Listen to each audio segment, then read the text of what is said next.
Being different is okay. However, the majority of society does not feel the same way. We live in a society where we are judged by absolutely everything and anything, from everything we do, say, and know to what we wear and look like. Sadly, the most frequent factor that people are judged on is their race. No one is able to choose what ethnicity they are. Judging someone based on this factor is low and displays ignorance. Racial inequalities have affected my own personal life more so than anything else in my entire life. I want my children to grow up in a world substantially better than the one we currently live in, where this is not an issue for them. Sadly, I know our society will not progress from these issues for a long time. A young, naive mind, too innocent to know the hardships, pain, devastation, and harsh judgment experienced by many in today's society.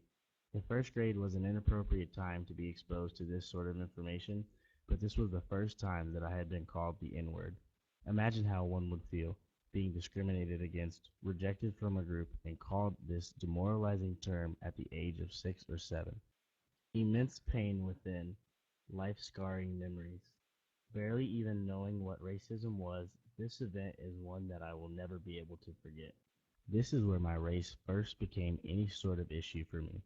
I'd come to find later in life that this would not be anywhere close to the last problem that I would have due to my race.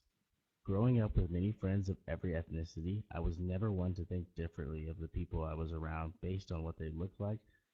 A friend is a friend.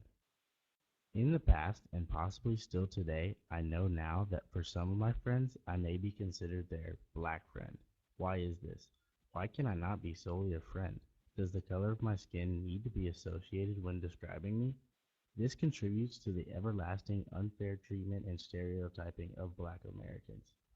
As I went through middle school and entered high school, I experienced many new things and obtained more information about life.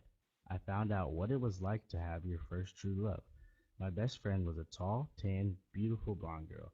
Hanging out in the same friend group daily and Skyping each other nightly, we soon realized that we both desired to be much more than friends and we began dating. Attending a white majority rural school, many people made comments about our relationship being that it was interracial. As things got more serious, she proceeded to tell her parents about our involvement. Appalled at the idea, her parents demanded that she stop talking to me. She was in fact grounded for fighting against the idea, and the following year her parents placed her in a private school, preventing her exposure to me. A few words exchanged every several months was all the contact that we had for a long time. Once we got a bit older, while still extremely difficult and frightening for her considering her parents' threats, we were able to figure out ways to see and talk to each other. Now in college, clear across the country from each other, things are much different, but we do still communicate.